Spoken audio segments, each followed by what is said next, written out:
Ryan et Gilles étaient un couple profondément amoureux, mais lorsque la tragédie frappa le couple, Brian fut confronté à une décision déchirante et difficile. Mais ce qui arriva ensuite fut rien de moins qu'un miracle. Gilles et Ryan Finlay étaient un couple typique vivant à Oklahoma City.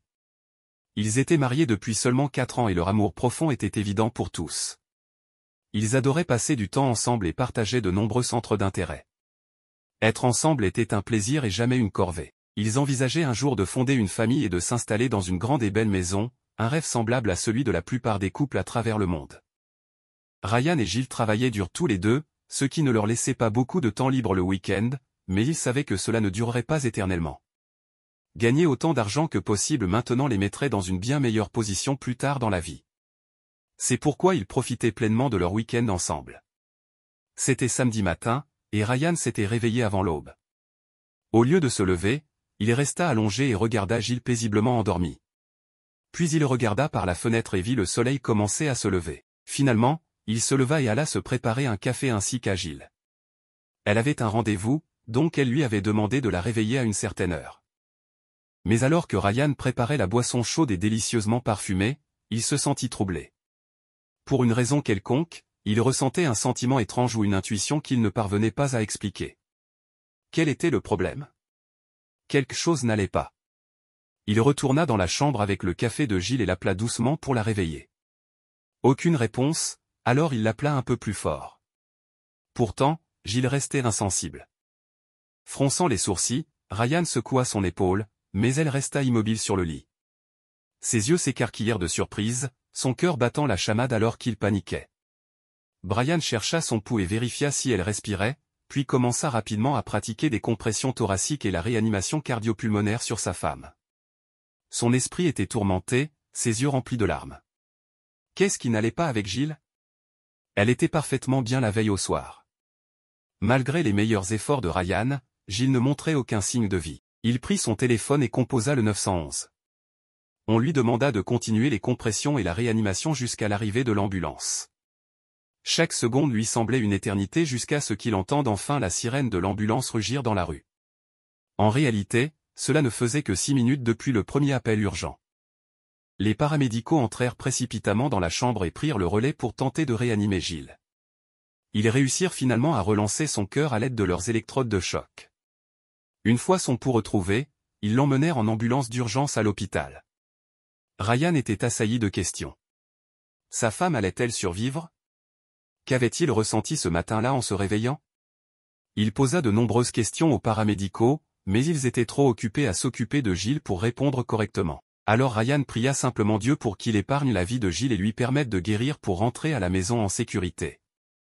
Ils arrivèrent à l'hôpital, et Gilles fut transporté en urgence aux soins intensifs.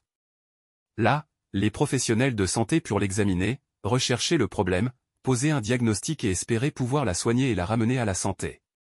Pendant ce temps, Ryan contacta sa famille pour leur expliquer la situation. Ils lui demandèrent s'ils devaient venir à l'hôpital pour être avec lui, mais Ryan leur dit qu'il ne pouvait rien faire à l'hôpital pour améliorer la situation. Il n'y avait plus qu'à attendre et voir ce qui allait se passer. Les médecins terminèrent leur évaluation de Gilles et décidèrent que la meilleure solution était de la placer sous respirateur pour l'aider à continuer de respirer.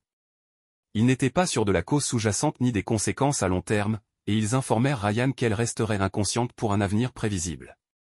Il y avait cependant une bonne nouvelle, Gilles était stable pour le moment. Elle respirait et avait un pouls. Après plusieurs heures et de nombreux autres tests, les médecins finirent par comprendre ce qui s'était passé. Gilles avait fait une crise cardiaque pendant son sommeil et avait été privé d'oxygène pendant plus de 5 minutes. Être privé d'oxygène si longtemps pouvait sérieusement endommager le cerveau, et Ryan savait qu'il était peu probable qu'elle se rétablisse complètement. Il était, bien sûr, dévasté. Mais malgré sa tristesse, Ryan fit le vœu à sa femme dans le coma de ne jamais la quitter jusqu'à ce qu'elle soit assez rétablie pour rentrer chez elle ou que le pire arrive et qu'elle décède.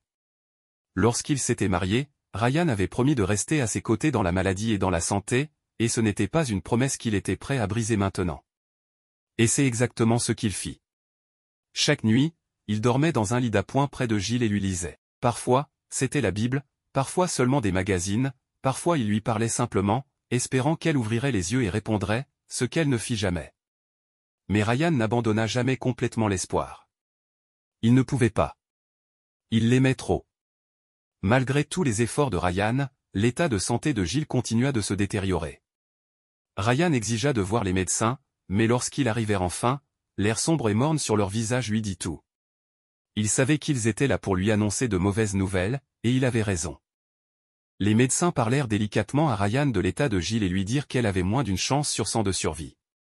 Ils lui informèrent également que si elle défiait toutes les chances et survivait, elle ne pourrait jamais fonctionner normalement en raison de la durée pendant laquelle son cerveau avait été privé d'oxygène. Mais Ryan n'était toujours pas prêt à accepter le destin de Gilles. Il retourna à la prière et à la lecture de la Bible pour elle, espérant qu'un miracle se produirait. Les médecins observèrent avec frustration, puis quittèrent silencieusement la pièce, laissant Ryan essayer de faire face aux sombres pronostics.